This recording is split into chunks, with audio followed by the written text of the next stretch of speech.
we figured it out. You okay? How's your penis? It's okay. Mine's a nightmare if anyone's wondering. I should have zero movement of tears, eyes locked into the screen, maybe the occasional mouth motion to signify a laugh or a chuckle.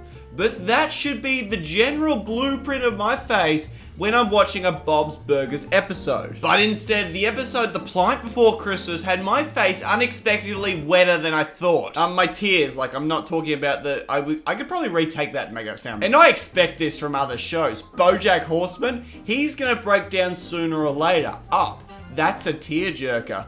If I'm closing in at the end of regular show, I'm ready. But my guard is always down for Bob. The episode opens with the family discussing their plans for that night, where Bob will be going to see Jean's xylophone recital, and Linda is watching Tina as she is the star in the school play. And the writers throw in a clarifying joke saying she's a literal star and not the lead role. This is actually a good time to point out that these two are good parents. Even though they get into little shenanigans every episode, they love their kids more than anything. They even have a joke about each parent filming the performance they're watching. Then when they get home, they can watch each other's performance that they missed out on. We'll watch them both when we all get home tonight. A cheap phone and an old camcorder, battling it out. Then the plot steps in. See, Louise has been chosen to read her poem at the library, but no one's going to be there to see it. Louise, seemingly unfazed, qualifies by saying that she submits a poem every year with the word poop in it, hoping to read the word poop aloud in front of everyone in the library. So the plan plays out that Linda drops Louise off at the library, then continues on to Tina's play where she'll stay and watch it. Upon arrival, Linda gets involved with the play as a stagehand because they need more people to help pull this thing together. And Bob is just witnessing a car crash that is Jean's xylophone recital because the music teacher hasn't showed up, so everything's in shambles. This is where Tina, already in costume, starts to piece it together and figures out that Louise is not telling a poop poem, but something meaningful, something that she was embarrassed to tell her parents about. And not a single parent's gonna be there to see it. Then we quickly cut to Louise sitting there contemplating which poem to read. One that says, "Who picks up reindeer's poop?"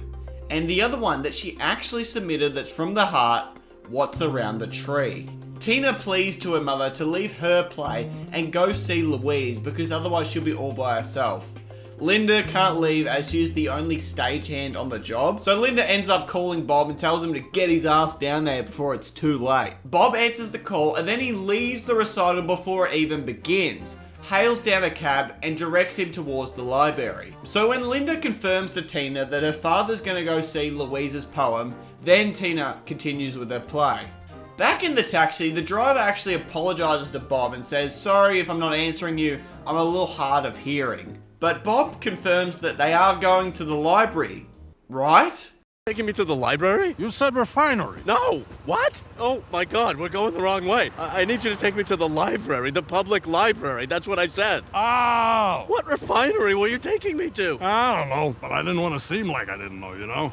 Even though Bob gets out of the cab as soon as he hears that news and starts running to the library, it turns out to be the wrong library, so he has no choice but to go back to Jean's recital and listen to the last half. Linda, hearing this news from Bob, makes the hard call to stay and watch Tina at her play, because even if she left now, there's no guarantee that she's going to be there in time for Louise's poem. But now the spotlight shines down on Louise. She has to make the crucial decision, and what choice will she make? Take the cheap joke, or express something vulnerable that she rarely ever does. Then we get this xylophone drum roll that plays in the background of Jean's recital, overlaid with the decision Louise has to make. And we don't get some cheap gag or funny resolution. We just see Linda taking the top part off Tina's costume to reveal she's not there.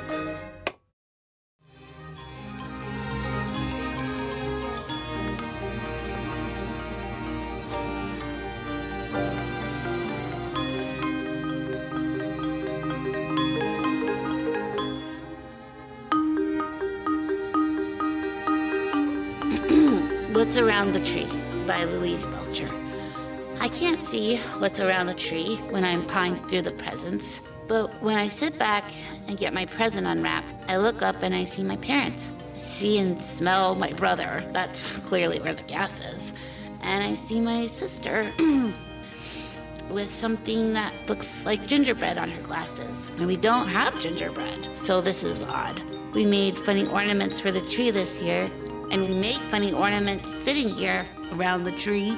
So jolly. I didn't expect to feel this way. I was focusing on Santa. But the best presents are sitting here, and they aren't even wrapped up.